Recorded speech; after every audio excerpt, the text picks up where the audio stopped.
Republican presidential candidate Vivek Ramaswamy is doubling down on some conspiracy theories. During a CNN town hall last night, he claimed that federal law enforcement agents fueled the January 6th insurrection.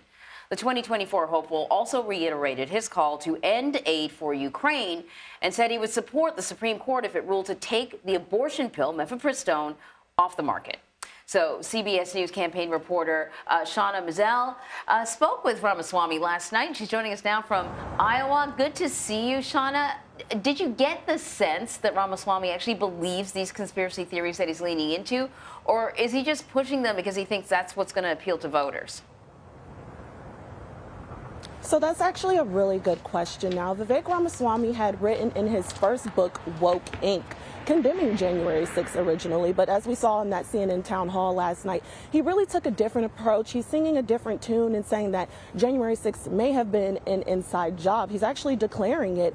And Abby Phillip really pressed Ramaswamy to present concrete evidence to support these claims. He hasn't been able to support these claims, but what he said was when he wrote that book, Woke Inc., and originally condemned January 6th, he was not as attuned to the political scene. He was just reading the news passing by. And so this new approach has really resonated with conservative voters in Iowa, but the question is, does he really believe what he's saying? Shawna, you were at a watch party in Iowa for that. Hope they had some good food. What was the response to Ramaswamy's controversial remarks? Did they go over well in the room? So the watch party was actually at Ramaswamy's Des Moines, Iowa headquarters for his presidential campaign. So obviously there were supporters in the room. They were really, keen to what he was saying and receptive. They applauded during the January 6th remarks, similar to the town hall audience. And I actually spoke to a woman there who told me she didn't like the anchor, Abby Phillip. She said that Phillip came off as mean towards Ramaswamy, but everyone there was very supportive of his comments. They really feel that as a candidate, he's speaking the truth. So let me ask you about this. Ramaswamy also has been defending his relationship with former Congressman Steve King, who, has been accused of saying some racist things. What can you tell us about that? Yeah, former Congressman Steve King used to represent Iowa. He had actually likened undocumented Mexican immigrants to dogs, and he has questioned whether other races have contributed as much to society as white people. Ramaswamy tagged along with Steve King at all of his campaign stops yesterday, King giving introductory remarks before Ramaswamy took the stage to speak to attendees all across the Hawkeye state. So I spoke to Ramaswamy when he stopped by his campaign headquarters after the town hall and really pressed him on his relationship with King and what kind of example he thinks it's setting as someone who wants to lead the country as president. Here's what Ramaswamy had to say.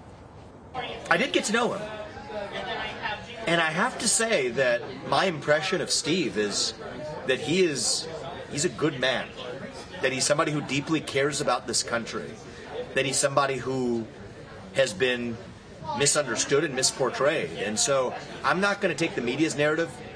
I'm going to form my own judgment of the people who we ally ourselves with. And so far, my judgment is actually very different than the media's judgment, that this is a man who cares about this country, cares about the Constitution.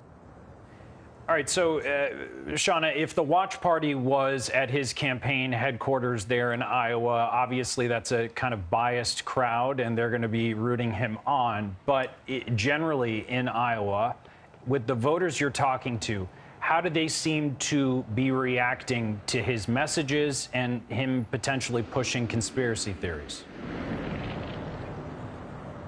Voters here in Iowa are really receptive to what Ramaswamy says. I heard a woman telling him yesterday, actually, that her husband is in jail because of his activities during the January 6th Capitol riot. And so Ramaswamy saying that he would pardon those peaceful protesters, is really resonating with voters here in Iowa. These conspiracy theories, Ramaswamy has not been able to point to concrete evidence, but these conservative voters here really like what he has to say. Shawna Mizelle, thank you so much for joining us. We really appreciate the updates from on the ground there, talking to voters. Thank you. Former President Trump was back in Iowa yesterday asking supporters to vote in, quote, big numbers in the upcoming Republican caucus. And with just 33 days until the caucus, former President Trump holds, for now, a commanding lead. A new poll has him at 51%. During yesterday's campaign event, he struck a familiar tone when addressing his indictments with the crowd. Every time the radical left Democrats, Marxists, communists, and fascists indict me, I consider it a great badge of honor. I'm being indicted. You have to remember this, and I believe it's true. I'm being indicted for you. Never forget, our enemies want to take away my freedom because I will never let them take away your freedom. Continues to use the indictments as something to talk about on the campaign trail. The former president, has campaigned in Iowa nearly a dozen times since September.